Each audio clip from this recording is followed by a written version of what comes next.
Kasi makisaya tayo kay Lomi. Naka-score na naman po. Pangalawa na.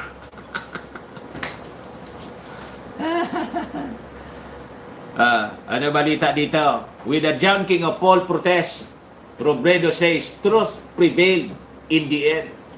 Mali yung reading niya. Hindi man po, oy, mga gonggong na kasama ko dati sa mainstream media, Philstar, walang poll protest po. Naintindihan ninyo? Hindi man po yung poll protest. Portion lang.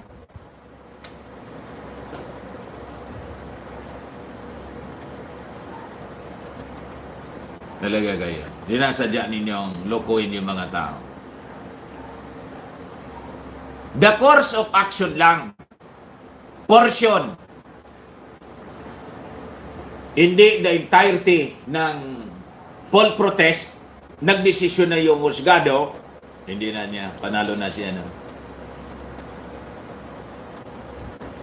So yung mga sinusulat ninyo, you accuse bloggers of fake news.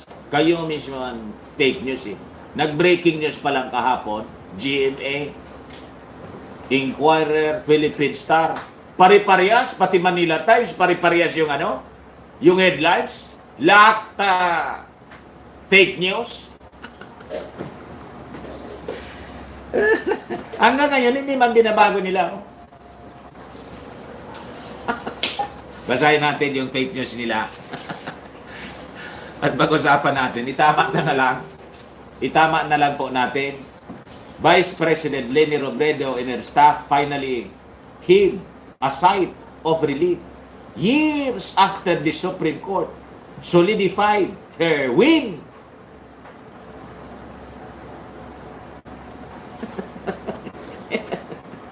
Makagawa po ng kwento? Magkano kaya ito? In the 2016 race, with her urging the country to put this ranchor behind and focus on the war amid a pandemic. Malitaw.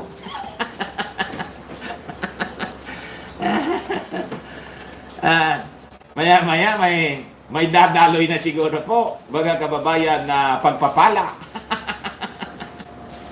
The Presidential Electoral Tribunal unanimously junked the electoral protest.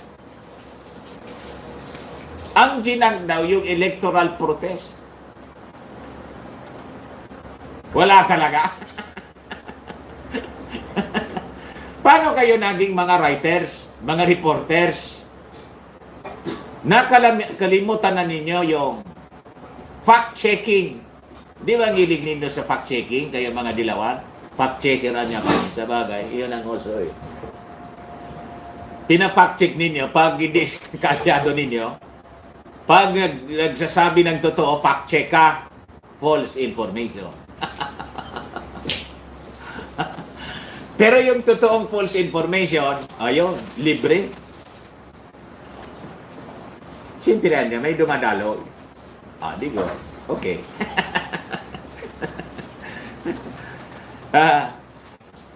The electoral protest filed by ex-Senator Ferdinand Bongbong Marcos Jr., who had insisted for years, even after news of the ruling broke out, that the 2016 polls were marred by fraud despite no concrete evidence to date.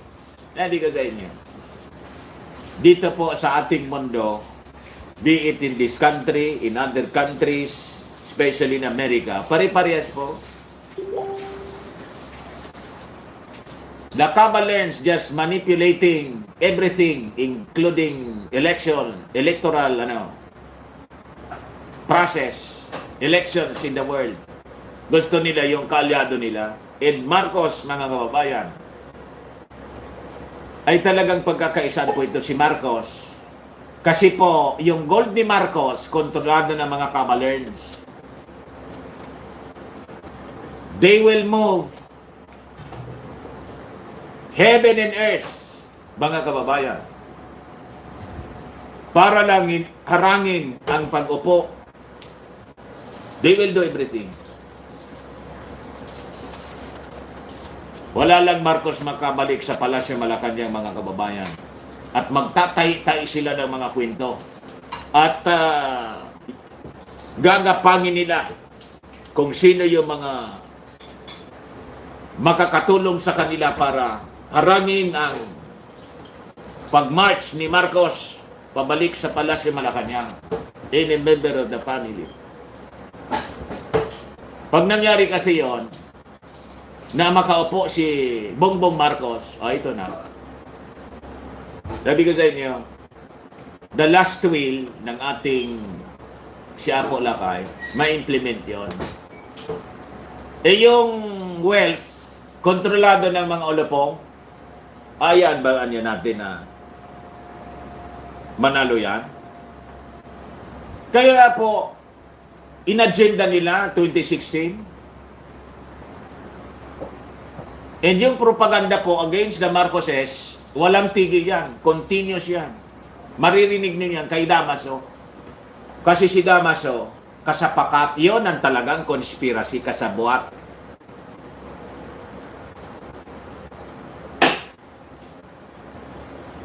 Paano na niya? Kontrolado natin. Tapos hayaan natin, isang iglap mawawala, hugutin nila at magkinabang Pilipinas.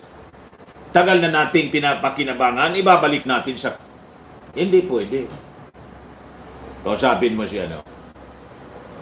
Ganito. Ganito. Ganito.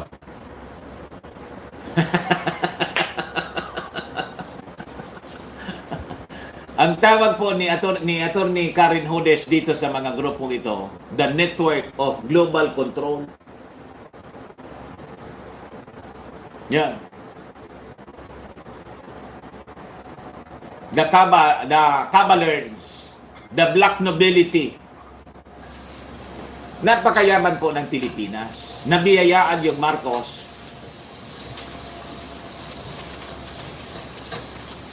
Kasi napunta siya doon sa unique na panahon. At napakatalino yung dating Pangulo na secure niya eh. Hello, Apo. Kumusta ka? Lumabas ka na nga kasi. Lumabas ka na. Tulungan mo na siya, no?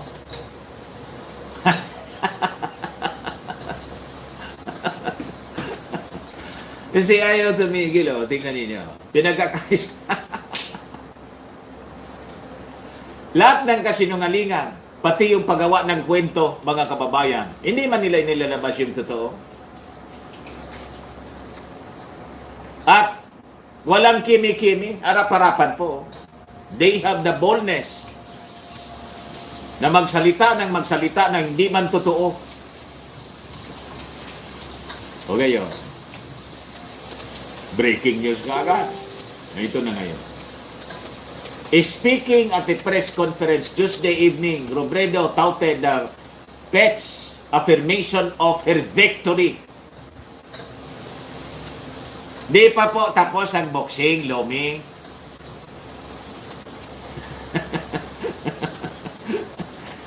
Victory na kaagad. Minadali ko talaga. Thanking the tribunal for their fairness and resolve. Pabor kasi sa'yo, kayo mga ugali ng mga dilawan. Pag pabor sa inyo, grabe ang kuha ninyo. Pasasalamat. Pag yung Korte Suprema hindi pabor sa inyo, vigil kayo sa harap ng Korte Suprema. Talaga. Kinukondina ninyo. Pati si Damaso, Reyes, ini-invite ninyo doon. Ikaw na niya, padre, para niya mas matindi, dumala ka ng holy water doon. At yung pausok. Ngayon, kasi pabor sa inyo, ang ganda ng statement ninyo, your fairness and resolve. Pagbaliktad, Wala niya hawak ng mga Marcos. Nasaan ang hustisya?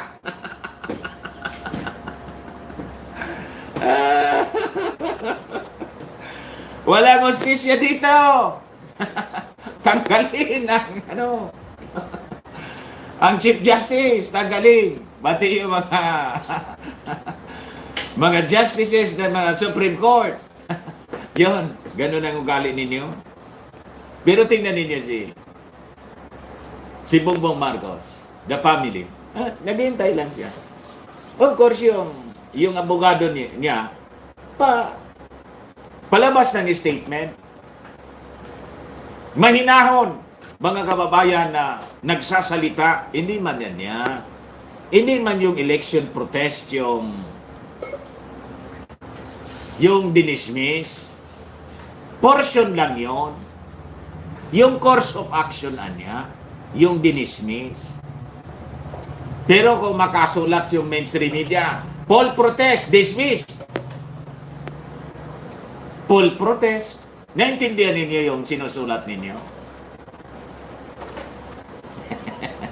Halos 5 taon na yung nakalipas. Pero ngayong araw, nanaig yung katotohanan. She said, Lomi, bakit ito umabot ng 5 taon?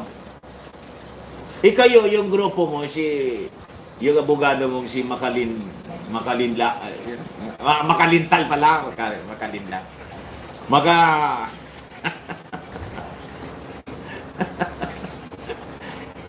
Yung abogado mo, yung delay ng delay, question ng question. Kung ano-ano na lang, delaying tactics, inabot matatapos na nga yung term. Wala pa rin desisyon na final. Naniwala tayo sa katotohanan ng ating pagkahalal. Naniwala tayo sa proseso, sa integridad ng mga maestrado. Ganun ang tindi na talaga ng mga. Itong mga dilawan po, alam po ninyo, ang expertise nila, gumawa ng kasinungalingan, tapos yung kasinungalingan, pinaniniwalaan nila.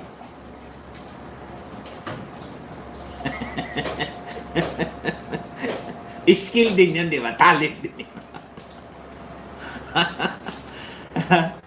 Gagawa sila ng kasinungalingan, tapos yung kasinungalingan, paniniwalaan nilang totoo. Totoo niya ito.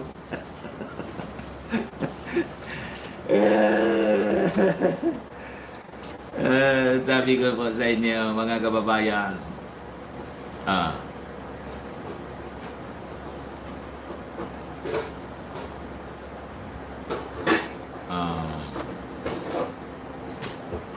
halos 5 taon daw.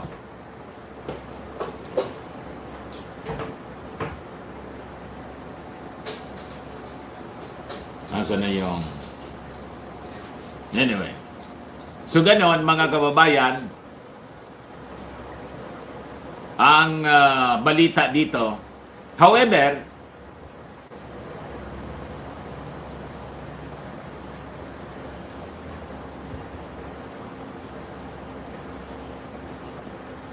asa na yung...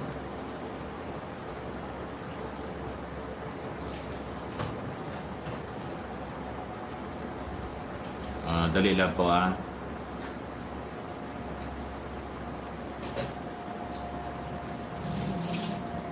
Ito yung statement, mga kababayan, ng kampo ni dating Senator Bongbong Marcos, si Attorney Vic,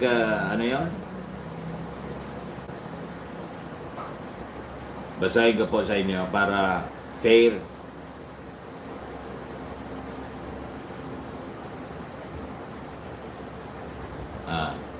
Para malinaw po, mga kababayan, hinanap ko kasi dito, hindi ko makita, na picturean ko yata yon. O ito po.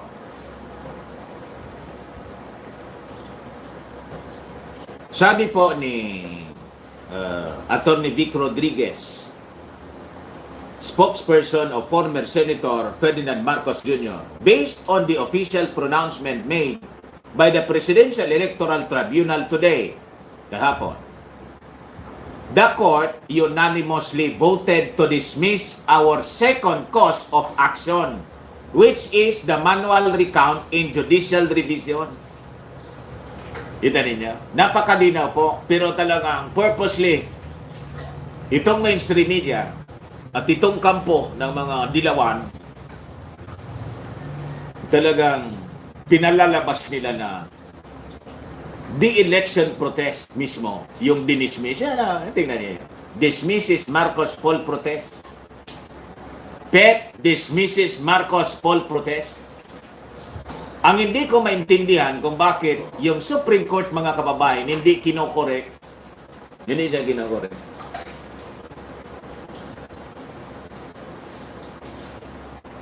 Ewan ko kung nang hinihintay ng spokesman ng Supreme Court. We appeal for fairness dyan sa spokesman ng Supreme Court. Yung nagbasa kahapon ng desisyon. Sir, attorney, baka naman pwede pong tumawag kayo sa sa mga mainstream media. Tawagan ninyo, DCRH, DCWB. Ay, wala. O, tama, DCW. May DCWB pa. CNN. Tawagan ninyo. Inquirer. Kung magpapresyon kayo, nililinaw po namin na hindi man po talaga pa tapos yung kaso. Kasi tingnan ninyo ang nangyayari. Yung paniwala ng tao. Will you allow all these lies spread all throughout the world? Ganon lang po ba tayo? Di ba tayo? Ay, mali po. Yung kon lang po. Yung second cause of action po, nagdesisyon yung mga justices na i-junk, i-dismiss po yon. O ganon.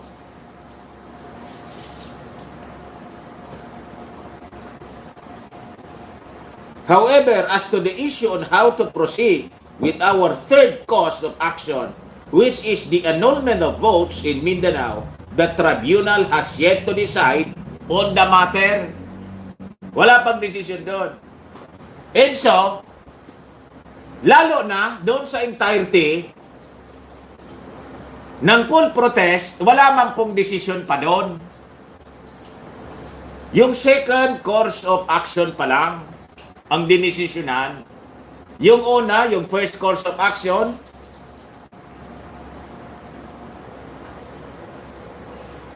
dismiss din. O ito yung pangalawa. Tanggap yon ng kampo ni BBM. Pinakinggan ko nga kanina si Atty. Trixie. Kasi niya, hindi naman mabilang yung dapat bilangin kasi yung mga baluta. Kaya dinismiss yun. Yung mga balota, may isda, may damo, may may ang tawag doon, sinunog ng sigarilyo. Kulang na lang po, baboy ramo at elipante pumasok sa binuhusan po, pumasok sa ballot box. May tawag dito, may binuhusan po ng asido.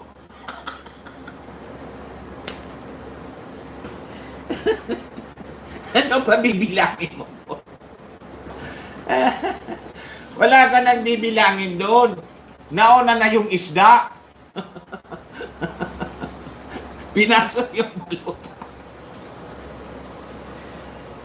Ginago tayo dito sa bansang Pilipinas. Sa bagay, okay lang yun.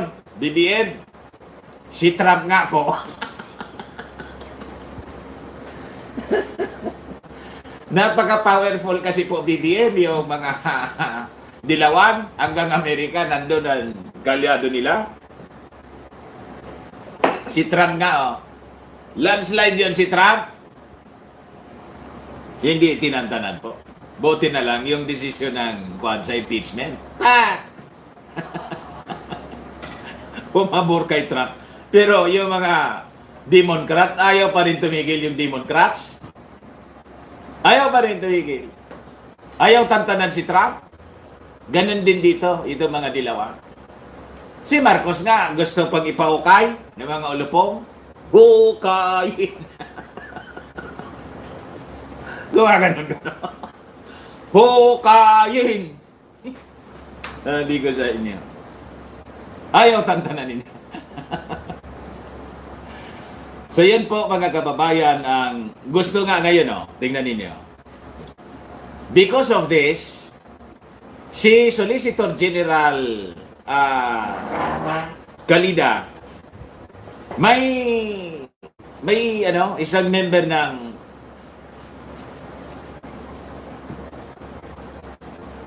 anong tawag doon? Yung black doon na militant. Ipatanggal daw. Is calling for Calida to resign o be expelled. Nanawagan kahapon kay Pangulong Digong, tanggalin daw siya, umalis ka niya dyan.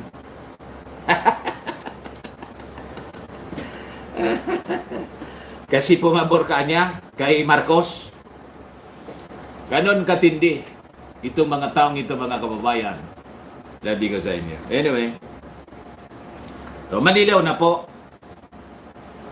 It is the manual recount and judicial revision which is the second cause of action, mga kababayan, ang dinismiss ng Supreme Court.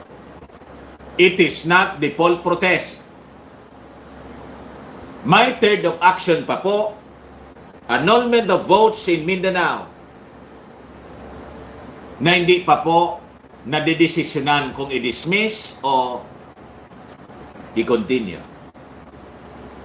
Dito ninyo po malalaman kung ano ang totoong nangyayari po dito sa case na to ni BBM. Okay po?